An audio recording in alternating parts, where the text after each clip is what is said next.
New York City criminals seem to be taking cues from the classic novel Oliver Twist, directing young children to steal from city businesses. Take a look at this surveillance footage showing a young child allegedly robbing an Upper East Side bar. Business owners say in several incidents, adults were seen waiting outside for the little thieves. Here to react, CEO of the Brewer Foundation and our friend, Jack Brewer. Jack, so they'll send these little children in, they'll steal stuff from people's purses, they'll harass the owners, they'll do all kinds of stuff, they'll cuss at the owners and the people who work there as they're leaving, punching them in the stomach in one case, as was reported. What do you make of this? What is happening? It's time for swift action in this nation.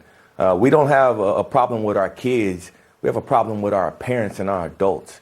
And this should make everyone's stomach hurt. I mean, it's ridiculous to even think about. You know, it's time in this nation to have bold, swift policies that hold adults accountable for actions of children.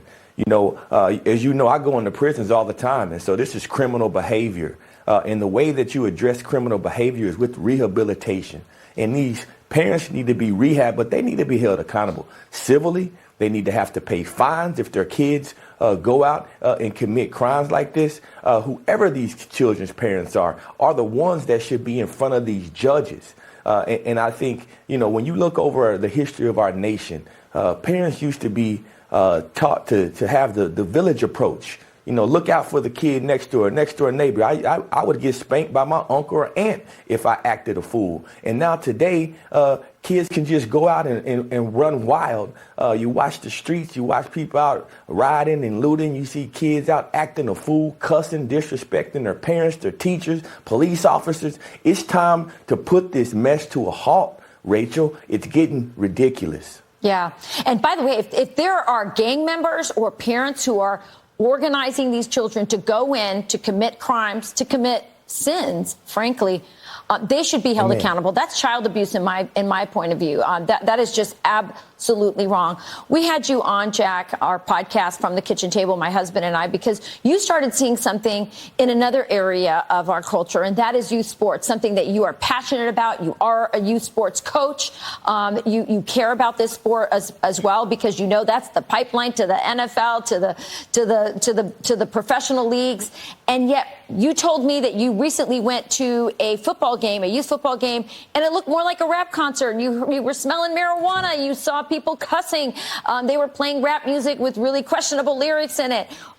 What's going on with youth sports leagues, and what can we do about it? We see the decline of the American culture all around us in these different areas. But the American culture should not take on sports. Sports should not embrace the culture of America. Sports culture should remain sports culture. And I think that's what you see with the transgenders crossing in sports. Now, all of a sudden, the hip-hop rap culture that is meant for old people, adults, to be promoting all this sin. Now, all of a sudden, you're making it cool in the standard in football, a place where discipline and respect is supposed to be taught. This is too much. It's gone too far. And I told you, Rachel, my good friends play in these youth leagues. They're gambling $10,000, $15,000, $20,000 on games. That's the reason why you're seeing shootings. I mean, we had 3 shootings at high school football games last week in the United States of America. We should all be embarrassed by that. What do other countries think about that? This is ridiculous. Yeah, it certainly is. So you on our podcast, by the way, you said that you're thinking about taking this issue of the culture of youth football all the way to the NFL. No doubt. The NFL and professional sports leagues need to take this on because it's ruining the brand. It's ruining the game. It disrespects the game when you have 7 and 8-year-old kids listening to music talking about strippers and selling drugs and degrading women. That's ridiculous. It's too much. Yeah, it absolutely is. Well, listen, I encourage everybody, first of all, to donate to your foundation, which is helping to clean up our culture and help people young people especially, who are in need of that kind of assistance. But also, I encourage you to listen to the podcast. And we have a really long conversation with Jack Brewer about this, about other issues in our culture. And also, we talk a lot about politics and the African-American vote in this presidential election. It's a very a very interesting discussion. And as you know, Jack Brewer, he just lays it all out there. He doesn't sugarcoat anything. He tells you exactly how he feels. And that's why we love him so much. Jack Brewer, thank you for joining us this morning. Thank you. The word of God is my truth. God bless you. Yeah, thank you so much. Happy Sunday to you.